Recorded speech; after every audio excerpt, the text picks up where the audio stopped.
नमस्कार, धर्म की इस खास पेशकश में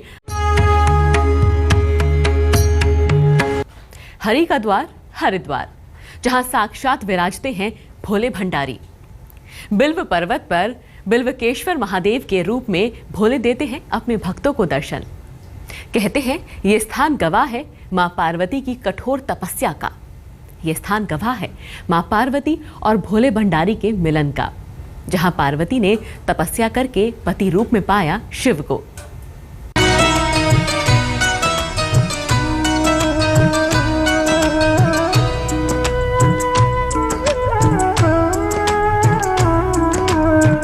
हरि का द्वार हरिद्वार, और इस देवनगरी में आए भक्तों के पाप धोती पतित पावनी गंगा, शिव की जटाओं से निकली मोक्षदायिनी गंगा, जिसके स्पर्श से महाकुंभ के इस नगरी का महत्व और अधिक बढ़ जाता है।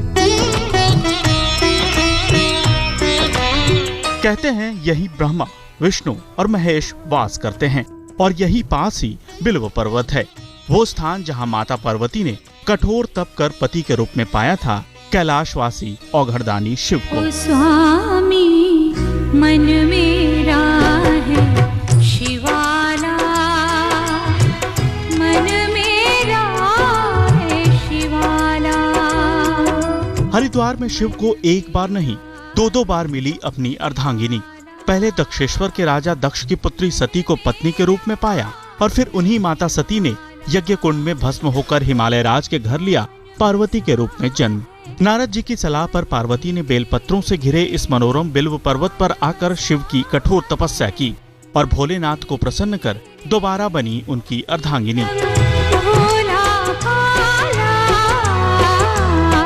मन मेरा है शिवाला। हरिद्वार से पश्चिम में हर की पैड़ी में थोड़ी ही दूरी पर है ये पावन स्थान, जहाँ प्रतिष्ठित है बिल्वकेश्वर महादेव का ये प्राचीन मंदिर। यहाँ शेषनाग के नीचे लिंग के रूप में विराजे हैं बिल्वकेश्वर महादेव। या तो भगवान के दर्शन होंगे या इस जीवन से मुक्ति हो जाएगी, ये संकल्प करके भगवान शिव जी का ध्यान लगा के बैठ गए तो 3000 साल यही मंदिर मेरे पीछे है बिल्वकेश्वर महादेव। वहाँ एक बेल का वृक्ष था, आज वर्तमान में नीम का वृक्ष है, वहाँ उसके जड़ में बैठ गए तो 3000 साल के बाद भगवान शिव जी साकार में प्रकट हुए और इनको दर्शन दिए।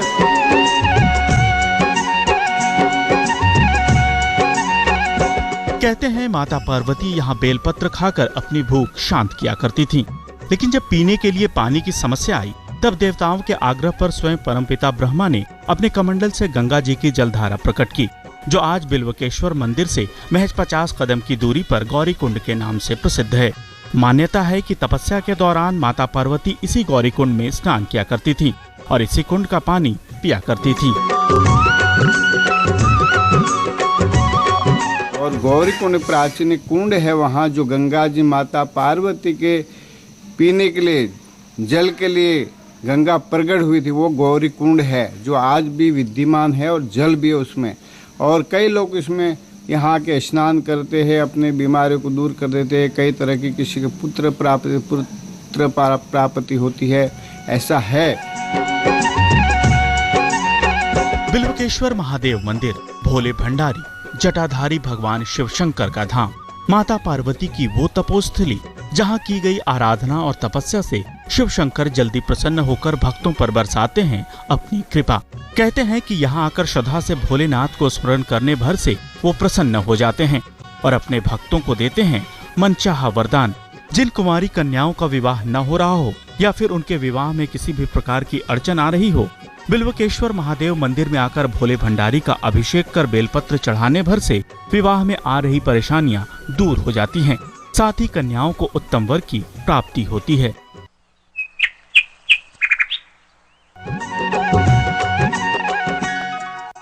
बिल्वकेश्वर महादेव के इस मंदिर में प्रतिदिन 2 बार आराधना का विधान है, जिसका आरंभ सुबह 5 बजे हो जाता है। कहते हैं बिल्वकेश्वर महादेव पर मात्र बेलपत्र चढ़ाने भर से 1 करोड़ साल तक स्वर्ग में निवास का मौका मिलता है।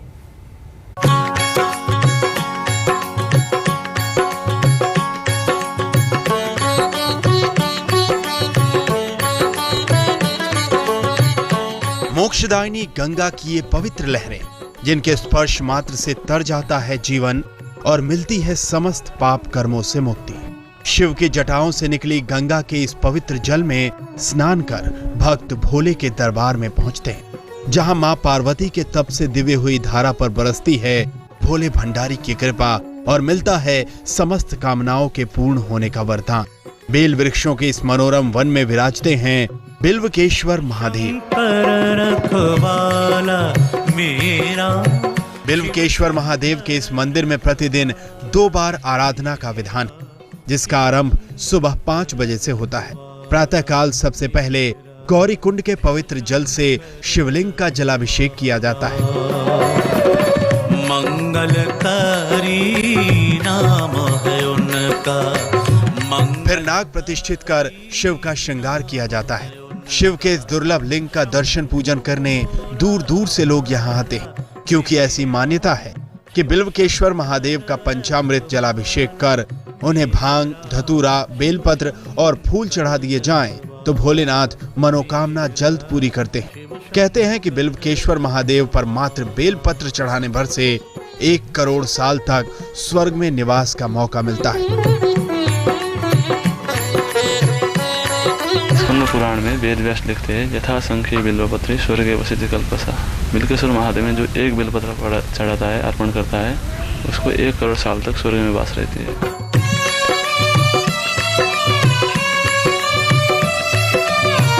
मान्यता है कि सावन मास में शिव हरिद्वार में निवास करते हैं, तभी तो भोले के असंख्य भक्तों का यहाँ पूरे महीने तांता लगा रहता है। जो सावन माह में यहाँ नहीं आ पाते, वो शिव के प्रिय सोमवार को यहाँ आकर पूजा अभिषेक करते हैं। बिल्वकेश्वर महादेव के पास ही प्रतिष्ठित इस चमत्कारी गौरी कुंड में स्नान का महत्व बिल्वकेश्वर महादेव मंदिर में आराधना से कम नहीं है, और ये महत्व मकर संक्रांति पर और भी बढ़ जाता है। और गौरी कुंड में मकर संक्रांति के दिन स्नान का महत्व विशेष। मकर संक्रांति के दिन 5 जगह हरिद्वार में, हर की पेड़ी, कुशाघाट, गौरी कुंड, नीलधारा और सती कुंड, ये 5 जगह एक ही वस्त्र में जिसने स्नान किया उसको दोबारा जन्म लेना नहीं पड़ता, ऐसा लिखते हैं वेद व्यास। जिस तरह भक्त और भगवान का रिश्ता जन्म जन्मांतर का है, उसी तरह जन्म जन्मांतर से भोलेनाथ से बंधे हैं ये नंदी महाराज।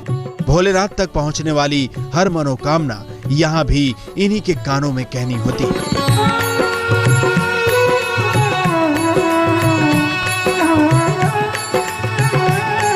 महादेव के इस धाम में दिन की अंतिम आरती का विशेष महत्व होता है, जो यहाँ 6 बजे शाम को संपन्न होती है। पुजारी गण चंदन, पुष्प और बेलपत्र आदि से बिल्वकेश्वर महादेव का श्रृंगार करते हैं और फिर धूप बत्ती से आरंभ होती है बिल्वकेश्वर महादेव की आराधना, जिससे बिल्व पर्वत का सारा वातावरण शिवमयी हो जाता है। शिव शंकर रखवाला। एक ही छत के नीचे अगर शिव संग पूरे परिवार के दर्शन हो जाएं तो जिस दर पर एक बार शीश नवाने से दूर हो जाए ग्रहों के प्रकोप और मिल जाए नवग्रहों का आशीर्वाद, ऐसा है वाराणसी में महादेव का परम धाम, जिसे भक्त पुकारते हैं कांची कामकोटि मंदिर के नाम से।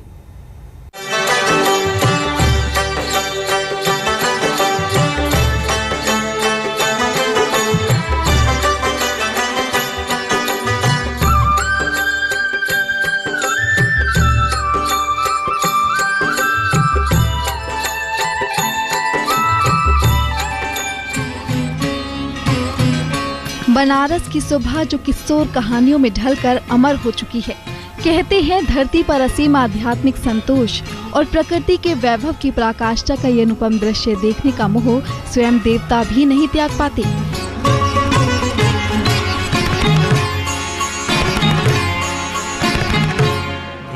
दुनिया के कोने कोने से भक्त वाराणसी के पावन घाटों पर आते हैं अपनी जीवन नैया पार लगाने के लिए, मोक्ष पाने के लिए।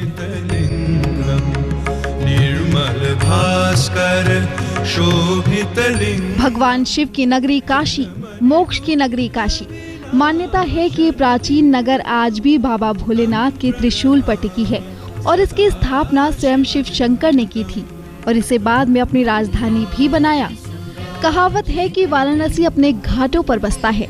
धार्मिक और पौराणिक महत्व समेटे इन घाटों से सटकर बहने वाली गंगा यहाँ उत्तर मुखी होकर बहती है, क्योंकि उसे बाबा विश्वनाथ के दरबार से होकर गुजरना पड़ता है। देव मुनि प्रवरार्चितलिंगम काम। कहते हैं ये गंगा का शिव के प्रति आभार ही है जो यहाँ इसे चंद्रकार रूप देता है, और गंगा देती है सबको मोक्ष। तभी तो भक्तों ने गंगा के इस हनुमान घाट पर स्थापित किया बाबा भोलेनाथ का ये भव्य धाम। कांची कामकोटी मठ, जो दुनिया भर में कांची कामकोटी मंदिर के नाम से प्रसिद्ध है।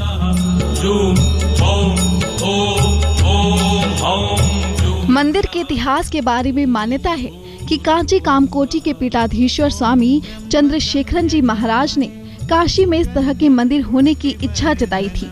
तब इसके बाद शंकराचार्य जयेंद्र सरस्वती ने उनकी इच्छा का पालन करते हुए पूरे भारत की पदयात्रा की स्मृति में इस मंदिर का निर्माण कराया, और तभी से काशी समेत पूरे दक्षिण भारत के लोगों के लिए ये मंदिर आस्था का केंद्र बन गया। भगवान शिव पंचायतन का मंदिर है और इसके प्रधान 5 देवता हैं, आदित्याम, अंबिकाम, विष्णुम, गणनाथम, महेश्वरम। ये पूरा शरीर जो है पंच तत्व से बना है।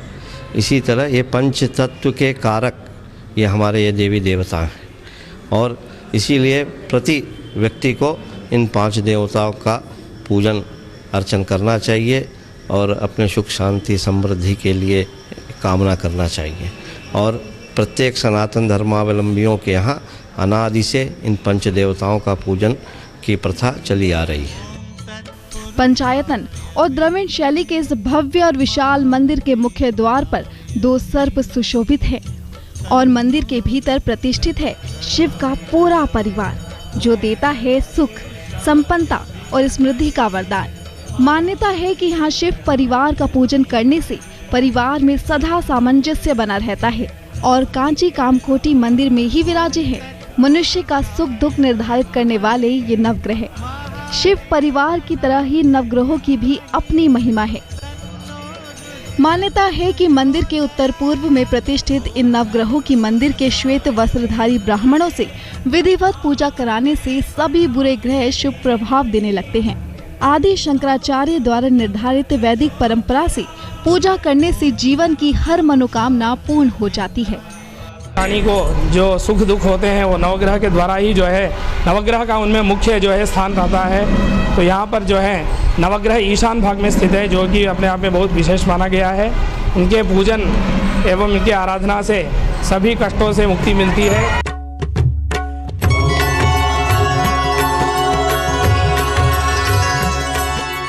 भगवान शिव शंकर का ये धाम भस्मी आरती और रुद्राभिषेक के लिए विशेष रूप से प्रसिद्ध है।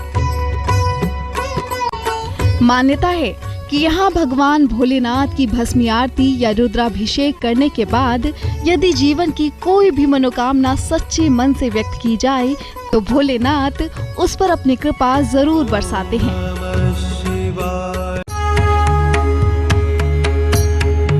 हर हर भोले नमः शिवाय। आज के लिए धर्म में फिलहाल बस इतना ही।